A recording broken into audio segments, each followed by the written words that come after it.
कि प्रिय कलाम साहब, आपके जाने का दुख बहुत है मुझे, लेकिन गुस्सा भी बहुत आ रहा है। आप ये क्या सिखाकर चले गए? आपने जीवन में सिर्फ 2 छुट्टियां ली। आप तो प्रेसिडेंट ऑफ इंडिया थे, आराम कर सकते थे, फिर एक काम की रट क्यों लगाए रहे? सबसे पहली बात, आप नेता ही क्यों बने? क्या कोई नेता पढ़ा लिखा होता है? अगर आप प्रेसिडेंट ही बने तो ये रूल क्यों नहीं बना दिया कि आपसे कोई अंगूठा छाप नेता नहीं बन सकेगा? जिस दिन नेता संसद में लड़ेंगे उनकी सैलरी काटी जाएगी और लेट आने वाले अफसरों की क्लास लगेगी। मुझे आपसे नाराजगी इस बात को लेकर भी है कि आपने देश को मिसाइल ही क्यों दी? न हमारे पास आधुनिक हथियार होते और न ही पड़ोसी देश हमसे जलते। आप एक बैग लेकर राष्ट्रपति भवन में पहुंचे थे और कार्यकाल खत्म होने के बाद एक बैग लेकर निकल गए, जबकि आपसे बाद वाले ट्रकों में सामान भरकर निकले थे।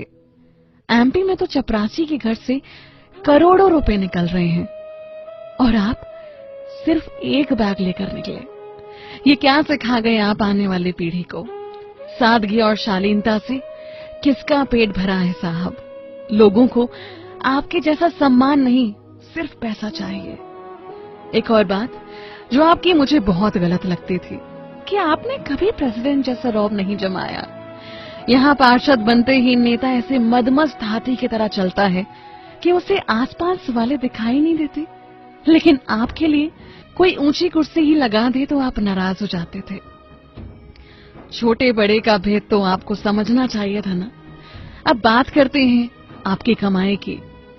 जितना मुझे पता है, देश के राष्ट्रपति को लाख रुपए से ज्यादा की सैलरी हर महीने मिलती है और सुविधाएं अलग से। सरकार पैसे देती है खुद पर खर्च करने के लिए, ऐशो आराम और मौज मस्ती के लिए, लेकिन आपने सारी सैलरी एनजीओ को दान दे दी। यहाँ तक जब आपके घर वाले दिल्ली घूमने आए तो उन पर हुआ खर्च भी आपने अपनी सैलरी से ही दिया। एक बार हुक्म तो देते, सब कुछ फ्री में हो जाता।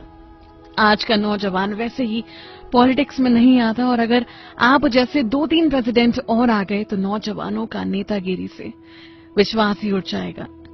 मैंने ये भी सुना है कि आप सफलता का सारा श्रेय अपनी टीम या जूनियर्स को देते थे। अच्छा हुआ प्राइवेट कंपनी में नौकरी नहीं की, नहीं तो जल्दी निकाल दिए जाते और सब आप पर हंसते जैसे आपने कोई बड़ा गुनाह कर दिया हो।